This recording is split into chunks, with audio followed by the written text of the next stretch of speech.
Primero, Alberto, muy contento de verte también. Gracias. Sinceramente, deseándote lo mejor para este año. Yo me estoy feliz de la vida, sinceramente, porque estoy realizando un sueño, una idea que la tuve hace muchos años, la he madurado mucho. Y a estas alturas de la vida, tal vez hay que devolverle a la patria lo que la patria te ha dado, ¿no? 43 años bregando en los medios, hablando de construir un país grande, siempre con el eslogan lucha, estudia, trabaja, produce, haz mejor tu labor y tendrás un Perú mejor. Y después de evaluando el escenario político, yo creo que el Perú necesita un ajuste de tuercas, para que el país desarrolle integralmente. Ahora, ¿por qué te has demorado tanto en tomar una decisión? Yo me demoré en tomar una decisión porque es una decisión que no estoy muy acompañado de personas que financien mi campaña, de mi familia.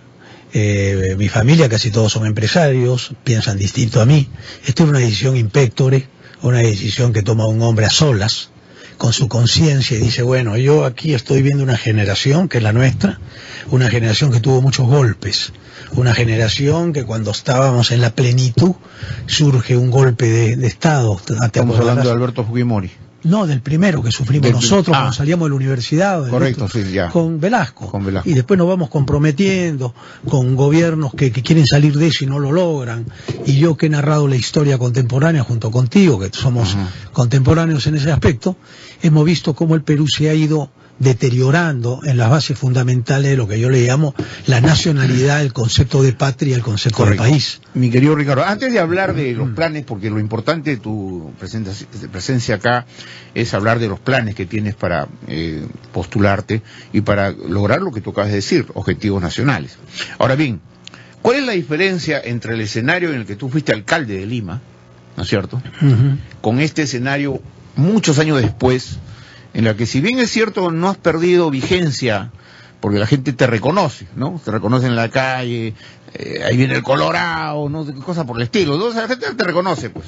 Entonces, y has tenido un meeting, hace pocos días vi por la televisión, en tu canal, un meeting bastante concurrido, digamos, pero eso es en Los Olivos. Con 3 días de promoción. ¿Con qué capacidad vas a poder llegar a todo el país? Porque obviamente tú eres un hombre que trabajó en municipios, pero...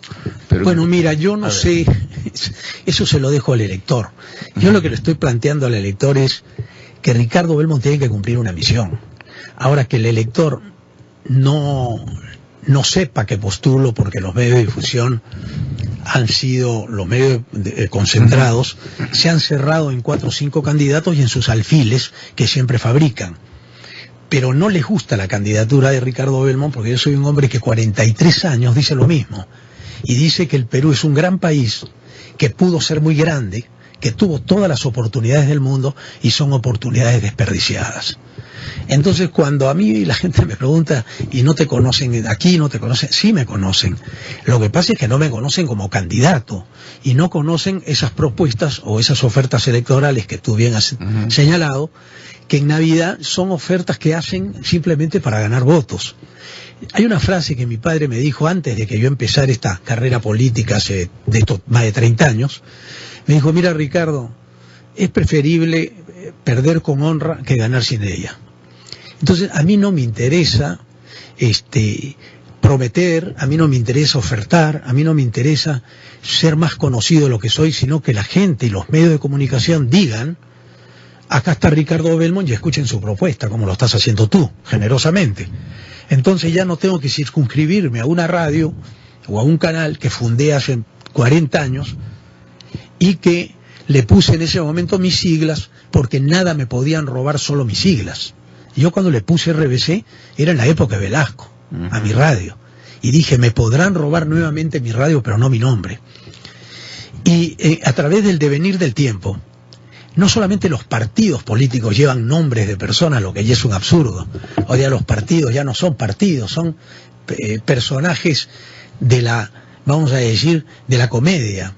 De la comedia donde... De ninguna manera no me corresponde, digamos, definir si son partidos o clubes de amigos, pero lo cierto es que los partidos están en crisis. Están en crisis, y ¿cómo no van a estar en crisis si son los mismos los que se cambian de camiseta pasan de un lado a otro, se mezclan el agua y el aceite, se busca gente que no es nadie, pero hay que promoverlos, que nunca estuvieron en el Perú, que estuvieron fuera del país, que vienen en la época electoral, para decir el marketing es más fuerte que la persona.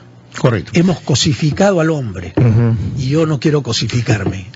Ricardo Belmont, a Ricardo Belmont no le voy a preguntar por qué no aparecen las encuestas, porque pues, eso la fotografía del momento es la fotografía del momento. Y como él ha empezado su campaña recién, entonces le preguntaremos eso después, más adelante, cuando vamos a conversar. Ahora sí, lo que yo quiero es que Ricardo Belmont nos diga, le diga a los ciudadanos que van a elegir qué es lo que él se propone en caso de llegar a ser presidente del Perú. No es fácil gobernar este país, nuestro país es bien complejo, entonces me imagino que tú tienes en tus planes de gobierno algunas ofertas lo más serias y lo más sensatas posible, que nos gustaría que tú le digas al ciudadano qué es lo que harías inicialmente si te llegara a ser presidente de nuestro país. Bueno, primero yo me he preguntado qué país queremos. ¿Qué país queremos? Es la primera pregunta. ¿Qué casa quieres hacer? Donde todos vivan contentos, donde unos tengan más que otros. ¿Cómo es la cuestión acá? ¿Cómo vemos el crecimiento del país? Es la primera pregunta que yo me he hecho. La segunda pregunta que me he hecho es, ¿son los candidatos que están corriendo más capaces que Ricardo Belmont? ¿Conocen más el Perú que Ricardo Belmont? ¿Tiene mejor comunicación que Ricardo Belmont? ¿Tiene más coherencia que Ricardo Belmont? Eso que la gente lo decida.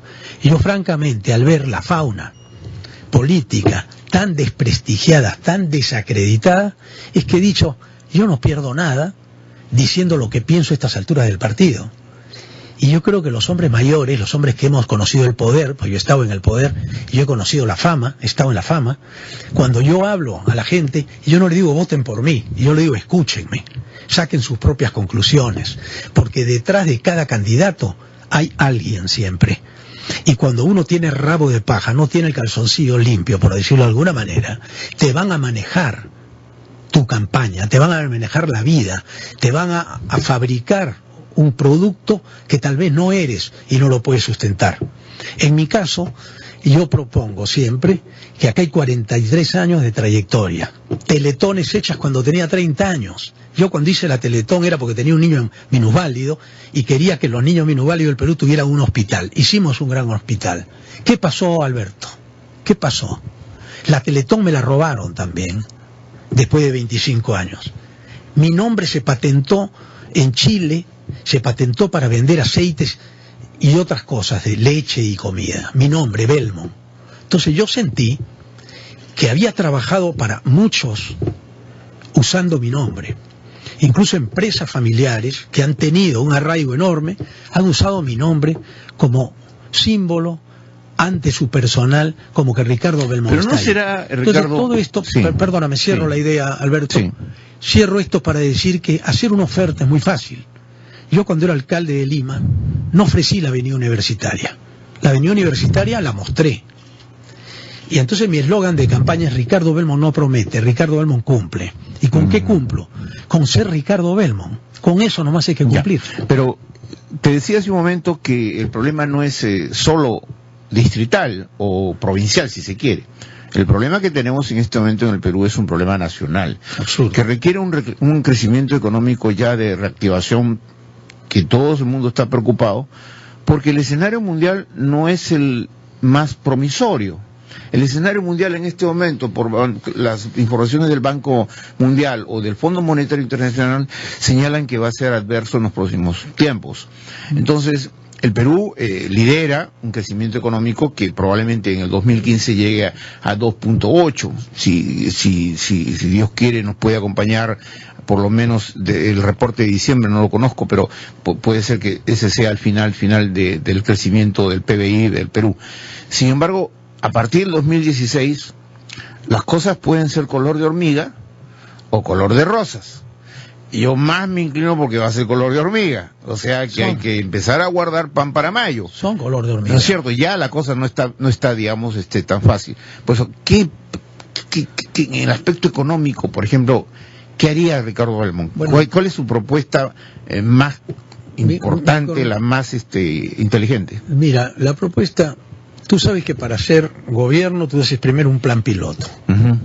Si yo quiero hacer una radio, primero empiezo con una radio, después hago una cadena de radios. Hay que hacer un plan piloto. ¿Cuál es el plan piloto que propone Ricardo Belmo? Con esta figura planteada por el Fondo Monetario de que no había que promover la industria nacional, sino creer en los commodities, creer en que los minerales iban a mantener ese precio del 2003 al 2008, donde hemos vivido una bonanza ficticia, creer que así vamos a permanecer, le pasó a Grecia, le pasó a Europa, que ahora está en crisis, y está pasando en los países árabes. Nosotros tenemos que generar un país de emergentes que sean los verdaderos industriales que le den trabajo a esos miles de jóvenes que salen de las universidades. ¿Cómo es posible que en los últimos años tengamos 140 universidades? Miren el hambre de la juventud de aprender, cuando yo les podría decir con mucha pena que si seguimos así, esos alumnos que salen de las universidades no van a tener trabajo porque no hay industria en el Perú. Tendrán que ser taxistas, poner un restaurante si es que tienen plata, trabajar en 2 o 3 trabajos para sobrevivir, pero no van a ser contratados. Ahora, porque las empresas no son nacionales, primero, correcto, son extranjeras. Ya, pero tampoco podemos inclinarnos a hacer un nacionalismo puro, ese de que solo todo lo nacional funciona, no es así, ¿no es cierto? Un peruanismo de verdad, sincero, ahora, honesto. Eso es lo que yo Ricardo, una diversificación productiva que se ha sugerido que debe ser el elemento determinante para lo que tú estás buscando, la industrialización, el valor agregado a lo que nosotros tenemos. Exacto. Eso puede tomar mucho tiempo, probablemente más de un periodo de gobierno. No va a ser tan fácil en los próximos 5 años. Industrializar el Perú, ya hubo una época, ¿no?, en la que se logró darle prioridad a la industria, ¿no?, pero esa industria no se renovó. Entonces hoy día mucha de la industria que no ha renovado sus equipos tiene todavía vieja maquinaria, ¿no es cierto? Los gobiernos se los tumbaron. Claro, entonces ahora, ¿qué promoción, qué actitud promotora harías tú desde el punto de vista del Estado? Mira, ¿no? Porque el Estado tiene que ser promotor, obviamente. Yo parto del principio que no hay Estado hoy día. ¿Por qué no hay Estado? No hay Estado porque Estado, desde la época de los griegos, el Estado tiene que ver con nación. Y no hay nación. Hoy día hay un territorio habitado donde las leyes no se cumplen, las reglas de juego no se respetan. ¿Tú estás cuestionando que no tengamos identidad? No tenemos identidad y no tenemos Estado, porque mira, yo soy un hombre que sale a la calle y mira un microbús y dice, ese hombre salió de su casa a las 7 de la mañana, tiene 2 horas de microbús, va a llegar al trabajo, va a ganar sueldo mínimo, con esos sueldo mínimo, trabajando 10 o 12 horas, va a volverse a subir al microbús, va a regresar a su casa, va a encontrar a sus hijos durmiendo, no hay calidad de vida, no hay bienestar. ¿Qué proponían siempre las democracias realmente de países desarrollados? Darle bienestar a la gente, no tener un sueldo para vivir, sino para vivir bien. Entonces, ¿qué yo propongo? Que el sueldo mínimo siempre tiene que elevarse de acuerdo a la canasta familiar y que no se vea como un costo de la producción, sino que sin el obrero y sin el empleado no habría producción. No podemos hoy día nosotros decir vamos a trabajar con tecnología cuando el ser humano no puede cosificar. O sea, tú estás priorizando el recurso humano. Yo estoy priorizando como lo hice siempre. Yo soy el recurso humano. Yo soy un hombre que valora el recurso humano. Primero el recurso humano y luego el capital. Ambas o las cosas, 2 cosas juntas. Las 2 cosas, porque mira, tú puedes tener un capital como el que hemos tenido nosotros en el Perú y lamentablemente de ese PBI tan grueso que hemos tenido, muy grande, de mucha bonanza, obviamente. El 20% del PBI en 5 años se va en corrupción. Y eso lo han dicho los, terrible. los eso estoy de acuerdo, economistas. No, solamente si no... Lo ha dicho la Contraloría. Lo ha dicho la Contraloría, claro. Lo vengo diciendo yo hace muchos años. Mira, Alberto, que quiero cerrar la idea.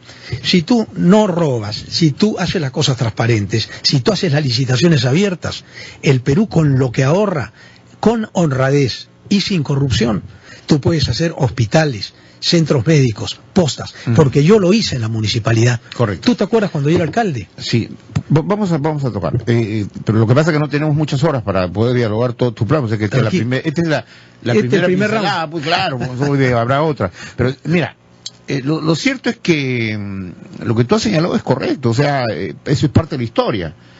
Pero a veces los escenarios pues son mucho más dramáticos que lo que uno a veces piensa, ¿no? Entonces son más complicados de lo que tú piensas que puede resolver estos problemas. Pero, vista la situación de que tú has señalado, darle prioridad al recurso humano, sin abandonar lo que es la inversión pública, la inversión privada, las necesarias inversiones de capitales. Correcto. Sin embargo, hay un fenómeno que sí tú debes haberlo tomado muy en cuenta, porque tú has sido hombre de municipalidad, hombre de vecino, o sea, del contacto con el hombre ciudadano de la calle, ¿no es cierto?, de a pie. Absolutamente. Es el problema de la seguridad ciudadana. En tus tiempos, obviamente no había esto. O sea, lo que estamos viendo ahora, ¿no? Sicariato, estos marcas y todo eso, no había tanto. Había secuestro, pero finalmente se controló porque era mínimo. Pero hoy día, si tú en tu propio canal, en tus noticieros, abres la noticia dramática de los asaltos, es casi de todos los días, es un dolor de cabeza, ya es una penuria para muchos ciudadanos tener que enfrentar ese problema. ¿Cómo lo enfrentarías tú de ser gobierno? ¿Cómo neutralizarías esta inseguridad ciudadana? Primero, con igualdad de oportunidades. La inseguridad es producto del abuso, de la prepotencia, de la falta de futuro, del engaño. Cuando a mí me engañan, yo me vuelvo un tipo arisco, que me cambia la personalidad, porque digo, me están engañando nuevamente.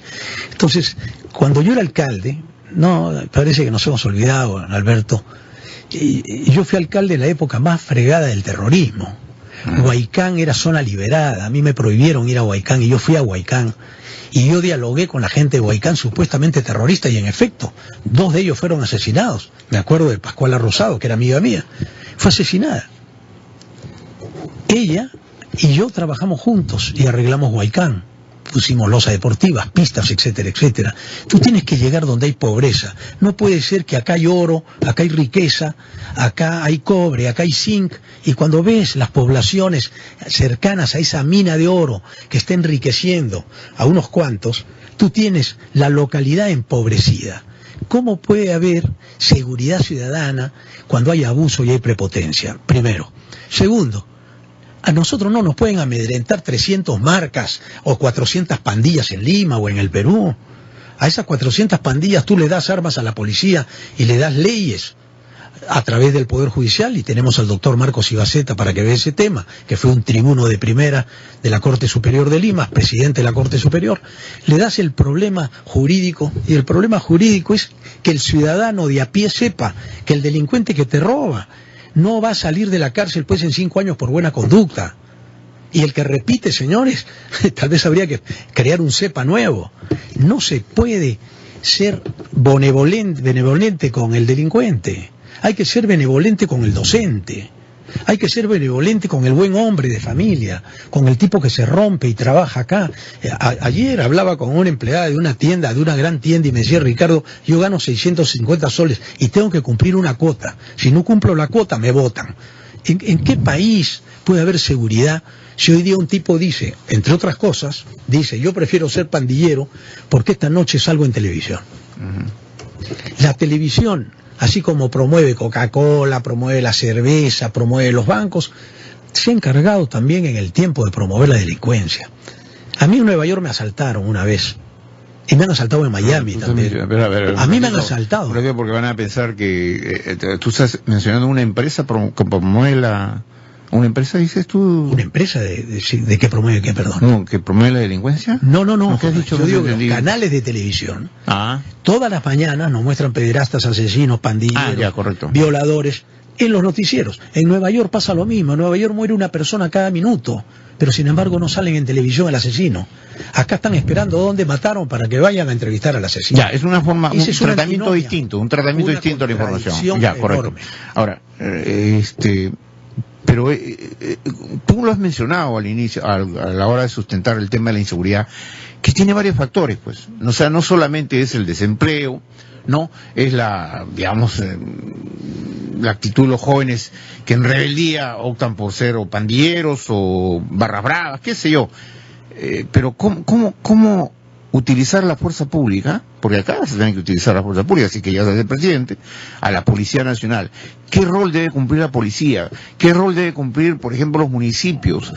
¿Cómo se debe articular el aparato del Estado entre el gobierno nacional, gobiernos regionales y locales para contribuir a enfrentar y por lo menos a prevenir actos, porque la prevención es importante, tú mismo lo has dicho, prevenir actos delictivos en determinados núcleos humanos? Para mí, cuando desmembraron al Estado en los años 90, rompieron el esquema de las municipalidades con un decreto hecho entre gallos y medianoche, el decreto ley de la dictadura fujimorista, rompió el organismo vivo que es la ciudad, independizó cada distrito como si nos partieran los dedos, el hígado, el riñón por acá. Ese organismo vivo que era la ciudad, que yo la había planeado para 20 años, que ya tendría tren en este momento, porque el tren ya estaba listo, y ya tenía más de 20 tréboles listos, y ya tenía la ampliación de la vía expresa hasta San Juan de Miraflores. Todo eso abortó. ¿Por qué abortó? Por los celos de los políticos. Esos mismos políticos que han manejado el país estos años, en mi opinión, no están capacitados para seguir.